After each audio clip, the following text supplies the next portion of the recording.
Hey guys, Jeremy here with Simple Little Life. In this video, I'm going to show you how to make a knife maker's sanding block. Now, I have done a tutorial on this in the past, but that was over 2 years ago, and I probably had less than 20,000 subscribers at the time. I'm asked all the time in my videos, what on earth are you using there? Where did you get that tool? So in this video, I'm going to show you how I make it. The material that I start off with is 1/2 inch by 2 inch aluminum flat bar, and I cut it to 4 inches in length. Now, use a little creativity here. It doesn't have to be aluminum. Even some nice rigid hardwood would work. Maybe micarta, G10. I've actually seen people 3D print these things, so keep that in mind. Just kind of sharing the basic design concept of how these things work. The rods that I use are 5/16 aluminum round bar, and again, I cut these to 4 inches.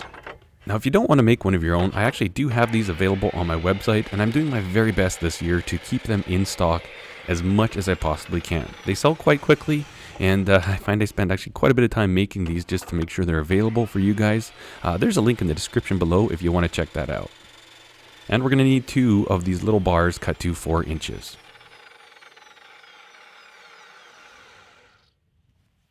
Now, after everything's done on the saw, I'm not really crazy about the finish that it leaves. That is a cold cut chop saw with an 80 tooth aluminum specific blade, but I like to just clean it up here on my belt grinder. I just take everything to 80 grit on an aluminum oxide belt.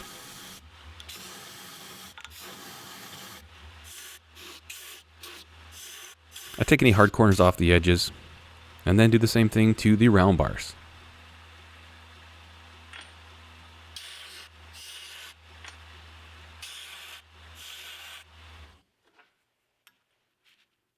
And now that we've got the 2 round bars prepped, as well as the block, we can go ahead and machine the grooves in the block that are going to hold those bars in place. I have everything jigged in fixtures because I do this quite a bit, but basically I'm using a 3/8 ball nose end mill. Again, use a little creativity. If you've got a router, you might be able to find a bit that you could use and run this through some micarta or G10 or something along those lines.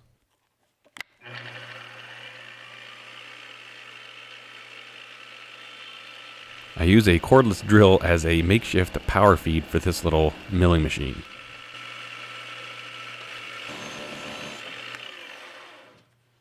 And now I'll flip it over and machine the other side. I leave about 1/8 of an inch from the edge of the block to where the groove starts.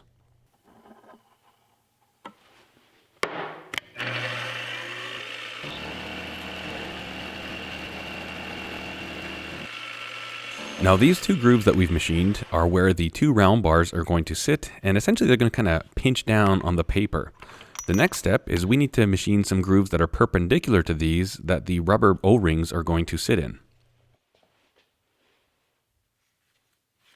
The groove that I machined for this is a 1/4 inch ball nosed end mill.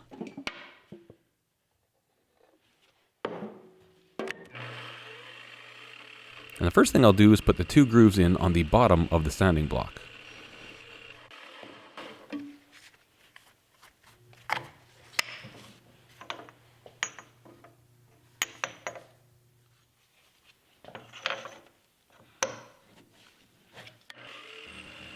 After I've got those grooves placed on the bottom of the block, I'll put the grooves on the side, pretty much spaced in line with those 2 grooves that we put on the bottom. Again, this is where the O-ring is going to kind of lay into, and it'll hold the O-ring captive so it's not moving around on us. This is where we're at when we're finished the machining. Now, previously I used to take these grooves here and actually transfer it to the top side, but there's no real reason for that, so it's kind of a waste of time. What I'm going to do now is just kind of knock off the hard edges right here, just so that we don't add any extra pressure or stress on the O-ring and make them last as long as possible. Now, I do this rounding process in 2 steps. The first part is a 1/4 inch burr, and it's a fairly coarse cut. I run it nice and slow, but it really hogs off material quite quickly.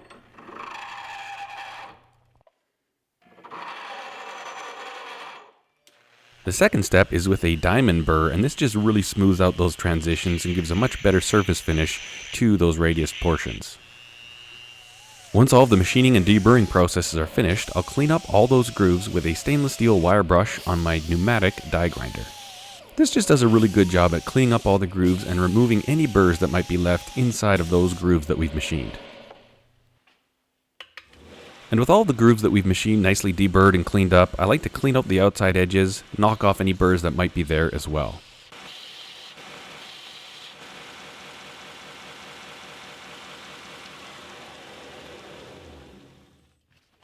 And the final step of the process is just cleaning it all up.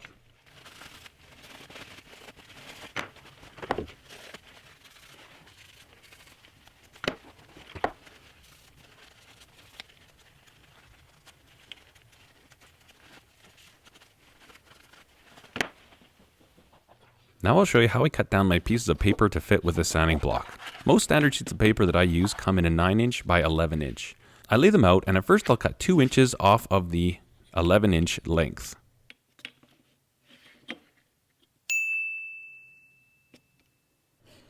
I leave these pieces of paper for later. I'll show you one thing you can do with them that's really handy. The next thing I'll do is cut 3 strips that are 3 inches long each. Once I've done those, I cut those strips in half to 4.5 inches. Now what I'm left with is a stack of sanding sheets that are 3 inches wide by 4.5 inches long.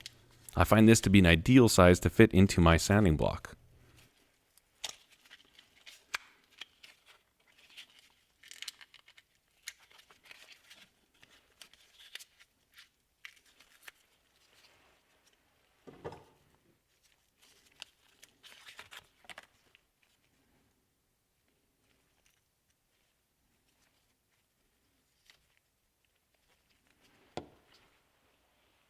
Now, back to the 2-inch strips that we had left over.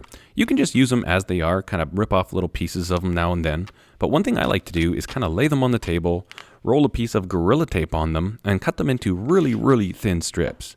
The Gorilla Tape adds a really nice strong backing and gives you the ability to pull on the paper, and the thinness actually really helps so you can get into some really nice fine nooks and crannies. I find this particularly useful in working on some of the choil areas of kitchen knives, but you know what, give this technique a try if you've never tried it. It is really, really handy, and these little 2-inch offcuts are perfect for that. I like to process a bunch of paper at once so that I've always got my little cards ready to go into my sanding block, and then I'll always have these things.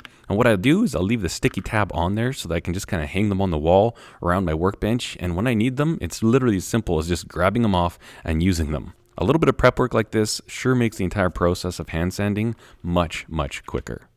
And there you have it, guys. Again, a lot of questions lately about the sanding block. Where do I get it? Where do I buy it from? If you want to buy one, I do sell them. I make them. They're on my website, homesteadknives.com. And that simple system where you have the 2 bars that kind of roll over and pinch the sandpaper in place, it works really, really well. And I've sold quite a few of these sanding blocks, and I've heard nothing but positive feedback from people. They really enjoy them, and I think this is a really, really slick system. I hope you enjoyed the video, guys. If you did, please give it a thumbs up. Consider subscribing to the channel if you have not already done so. And as always, I thank you so much for watching. Cheers.